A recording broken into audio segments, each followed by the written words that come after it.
King Louis and his family were now in the Tuileries Palace in Paris, where for the next couple of years, he watched as the revolutionary government began to strip away his power. And fearing for his safety, he had to stay on their good side. Hey, look who it is. It's my favorite revolutionaries. Yep, I'm your #1 fan. What can I do for you? Hey, King Louis. So we've made a few decisions. First, all of your friends in the nobility are gonna have to pay taxes the same as everyone else. Great idea. I love it.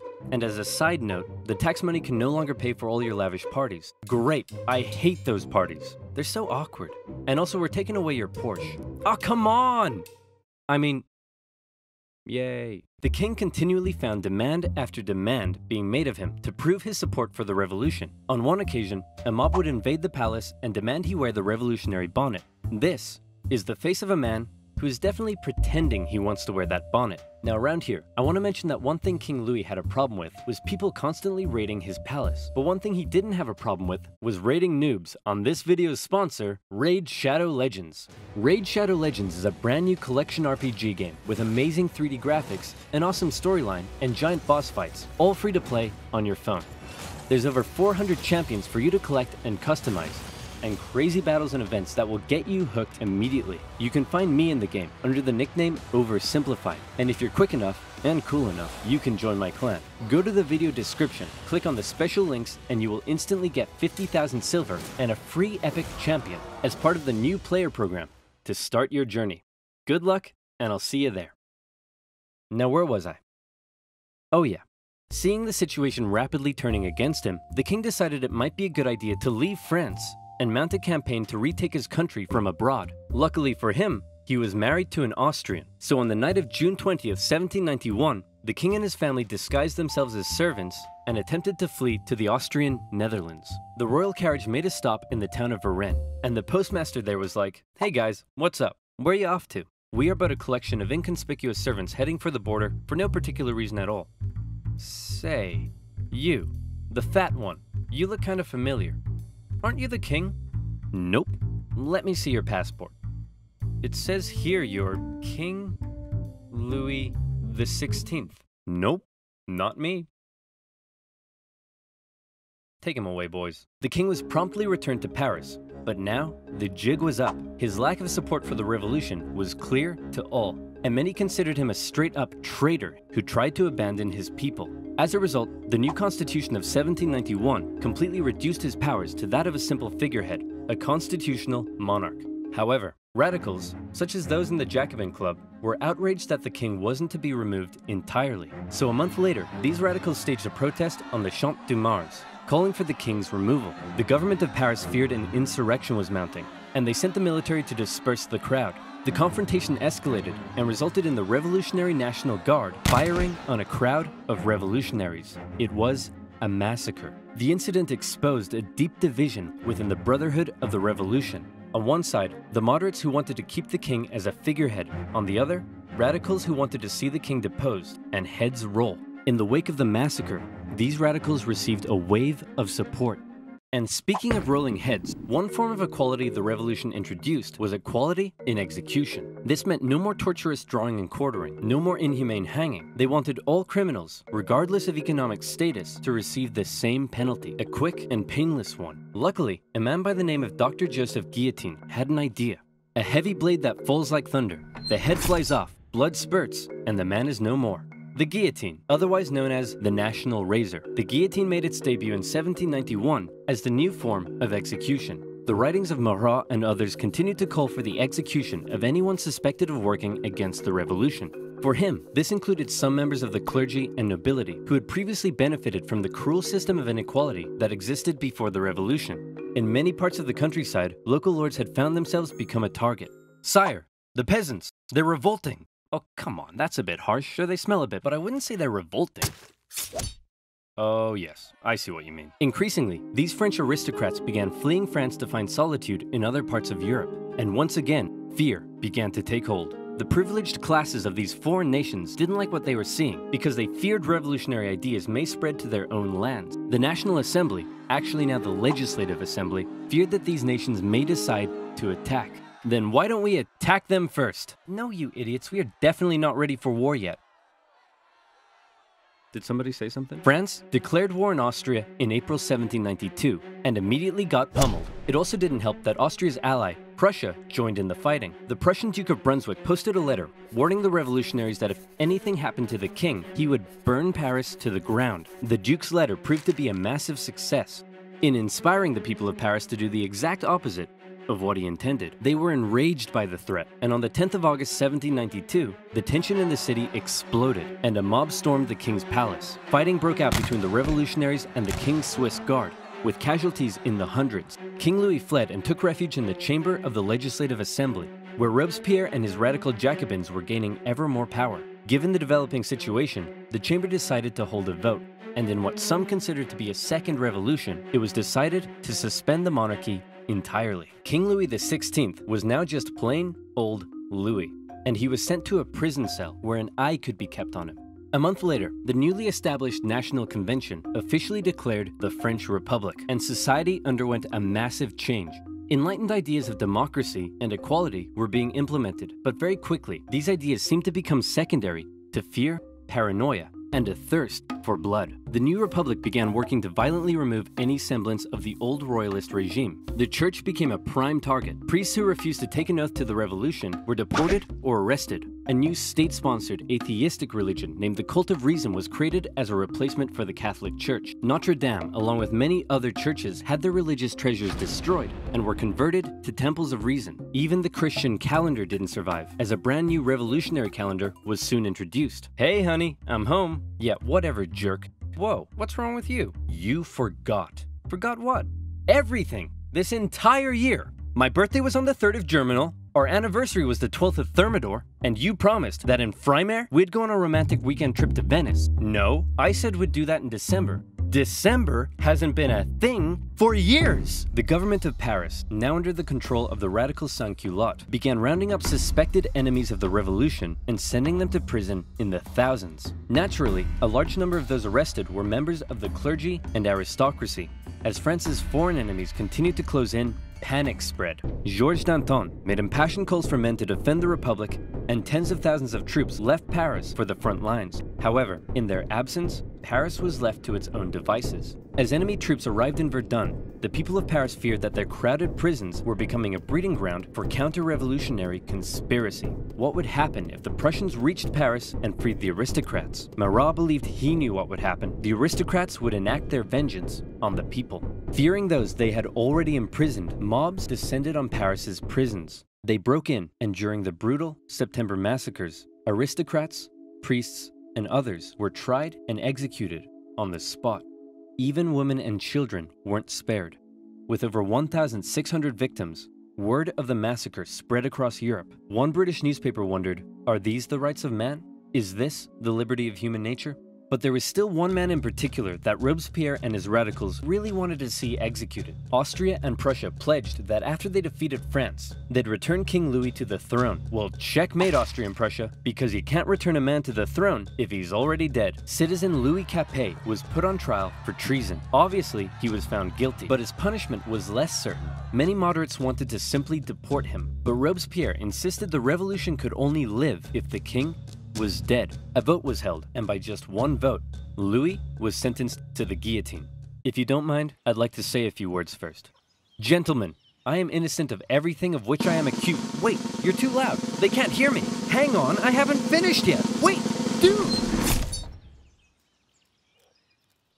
Uncool. In her prison cell, Marie Antoinette heard the guns fire, signaling her husband's death. Before long, she would meet the same fate.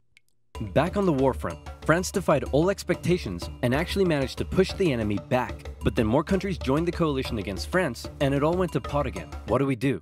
Conscript the masses! The National Convention introduced a conscription law, with each regional department having to meet a certain quota of men for the army. However, not everyone was happy with this new law.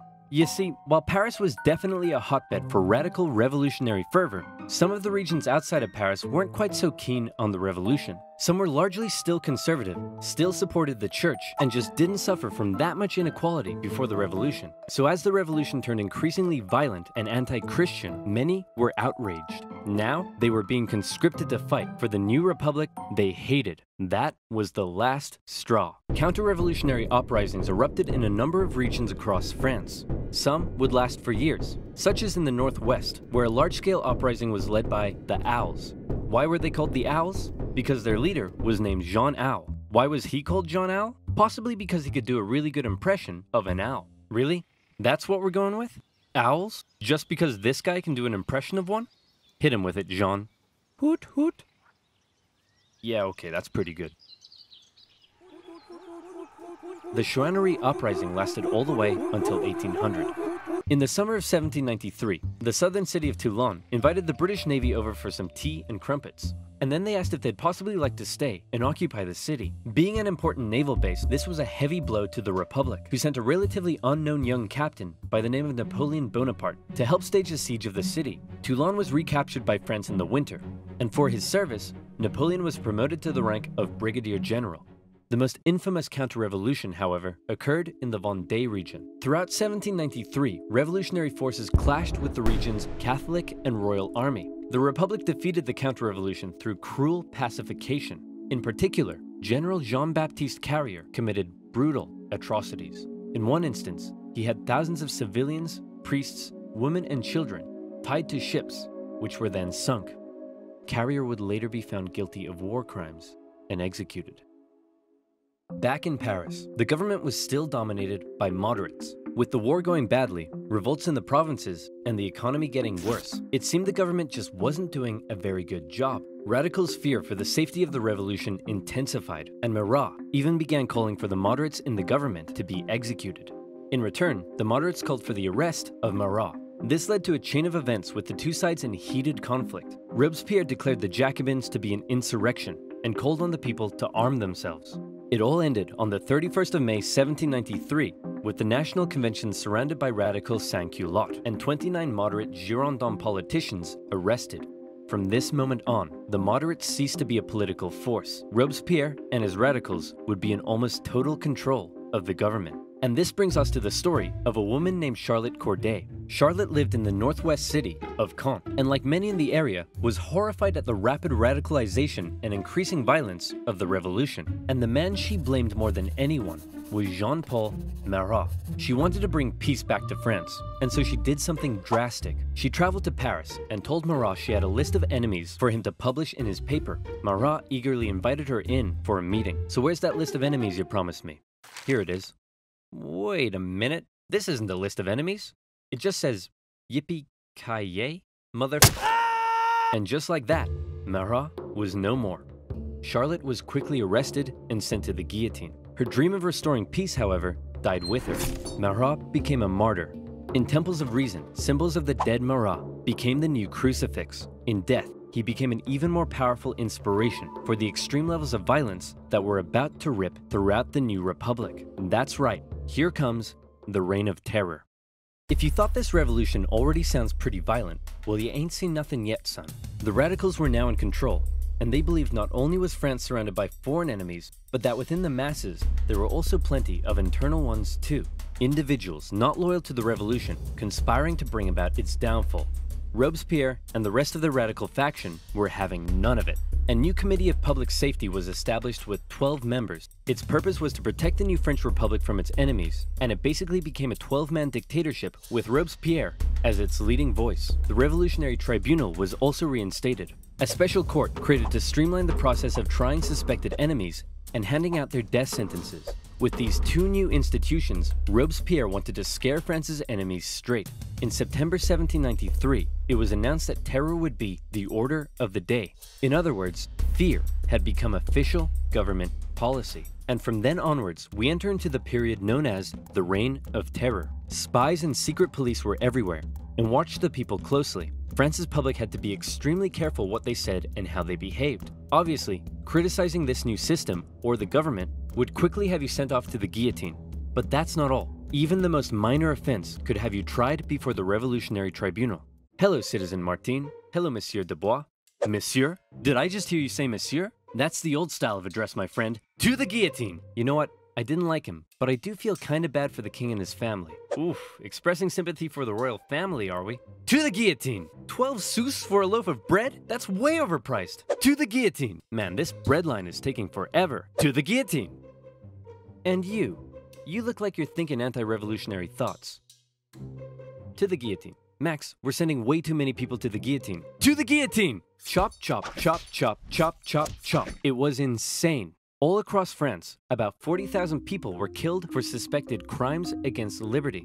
Let's say your neighbor won't stop mowing the lawn at 7 in the morning. Well, then all you gotta do is tell the government they've been talking smack about the revolution. And there's a good chance they'll end up in front of the Revolutionary Tribunal. Maybe they'll even be executed, taking a metaphorical load off your shoulders and a literal one off theirs. The most prominent victim of the Reign of Terror was a certain Marie Antoinette, who was finally tried and found guilty of treason in 1793.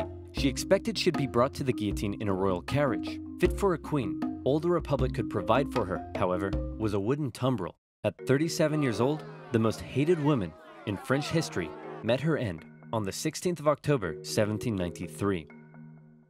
Robespierre had saved the revolution through terror. Internal dissent was being suppressed. The food situation was no longer quite as bad. Even the French military had got its act together again and pummeled the Allies at the Battle of Fleurus. For Danton and his followers, the time was right to try to normalize the French Republic. Hey Robespierre, so we were thinking that since things are finally going better, maybe we should rein in the terror. And while we're on it, we could possibly start taking it easier on the church, and also try to end this costly war. Oh, crap. As time went on, Robespierre seemed to go, for lack of a better term, a bit mental. He was hell-bent on creating what he called a republic of virtue, and for him, this meant amping up the bloodshed even more. Throughout the spring and summer of 1794, executions reached an unprecedented level during a period known as the Great Terror. Even those closest to him found their way to the guillotine if they dared oppose his ideas and actions, and he began alienating himself from the rest of the convention. He created a new deistic religion called the Cult of the Supreme Being, along with the new annual Festival of the Supreme Being. Man, I think Robespierre is really starting to lose it. He thinks he's a god or something. Nonsense. Sure, he's gone a little extreme, but he doesn't think he's a god. My children, bathe your immortal souls in the virtue of my republic. Okay, yeah, he's completely lost it. Robespierre's ultimate mistake, however, came on July 26th, when he made a speech to the National Convention, in which he said this: I have in my hand a brand new list of enemies to be sent to the guillotine, and many of you are on this list, but I'm not going to tell you who yet. What do you think of that? I think we should send Robespierre to the guillotine first. All in favor? Oh, no. 2 days later, Robespierre became the final victim of the monstrous terror and paranoia he had created. Many historical accounts of the revolution end here with the death of Robespierre and his terror, but the revolution officially continued for another 5 years until 1799. So what happened between now and then? Well, after the fall of Robespierre, a more moderate political group called the Thermidorians took control of the convention. They wanted to restore stability to the government. Now, Robespierre's allies and other radicals who had fueled the terror themselves became the target of political suppression. Bourgeois street fighters took on the radical sans-culottes in the streets during a period named the White Terror. In 1795, the Thermidorians drafted a new constitution and created a government called the Directory, with the purpose of preventing power from being able to fall into the hands of a single individual again. As this new government was being established, royalists who wanted to bring the monarchy back to France saw this moment as an opportunity to strike. They staged an insurrection in Paris and battled with the National Guard in the streets. Luckily, one Napoleon Bonaparte happened to be in Paris at the time, and he took control of the situation, firing on the crowd and putting down the insurrection. From this moment on, the people of Paris would never again be able to stage a popular uprising and lost their control over the revolution. For his actions, Napoleon became a general and was sent to take control of the French armies in Italy. The new Directory remained a fairly ineffective government for the remainder of the revolution. It was plagued with corruption and struggled to keep the economy afloat, and as a result, wasn't very popular. For the people of France, with the strict social customs of both royalist France and the terror gone, they didn't really know what to do with themselves. Men no longer removed their hats when talking to women, different classes began intermingling, and a publication began circulating that looked a lot like a modern dating app. It was social anarchy. Outside of France, the war continued. In 1795, France took the Netherlands, where they set up a puppet state. Then they negotiated both Prussia and Spain out of the war. The British attempted to land French royalists in the west to reinforce rebellion, but that plan failed. In 1796, the French planned a three-pronged attack with the aim of marching on Vienna and knocking Austria out of the war. The two northern armies were defeated and forced to retreat. However, Napoleon in the south, with groundbreaking military strategy, won battle after battle after battle. He pushed the Austrians out of Italy and began closing in on Vienna. The Austrians freaked out, and Napoleon oversaw the signing of a peace treaty. He had almost single-handedly knocked Austria out of the war, and by the way, he was only 28, so maybe it's about time you moved out of your mom's basement. Napoleon became a famed hero among the French people, but his aspirations were still higher. He briefly went off to Egypt and discovered a bunch of gnarly Egyptian stuff, but then the British destroyed his fleet and trapped his forces. Say, Napoleon, sir, you're not going to leave us here stuck in Egypt and return to France, are you? Nonsense, my boy. I would never dream of abandoning my loyal soldiers. Wow, what's that over there? On his return to Paris, Napoleon found himself to be extremely popular, and the government extremely unpopular, and he started getting some power-hungry ideas. Conveniently, a politician named Emmanuel Joseph Sieyès approached Napoleon and said, "Hey man, since you're so popular, do you want to help me stage a coup?" "Great idea! Let's stage a coup, and then I'll coup you." What? Napoleon, with the help of his politician brother, entered the government chamber, possibly got punched in the face, and finally his troops intimidated the council to dissolve the government and create a new constitution that basically made Napoleon a dictator. So there you have it, the French Revolution, born with the great promise of liberty and equality. The common people dared challenge an oppressive system that had existed for centuries. But before they knew it, they found liberty sidelined by terror, equality that possibly didn't quite hit the mark, and an absolute monarchy replaced by an absolute dictator. Napoleon began stabilizing French society. He restored the Catholic Church and got rid of that crazy calendar, among other things. But he remained ever ambitious. He was France's first consul, but he slept soundly at night dreaming of being something even bigger. Napoleon's expansionist aspirations, combined with the ongoing conflict in Europe, would eventually lead the continent into a huge conflict known today as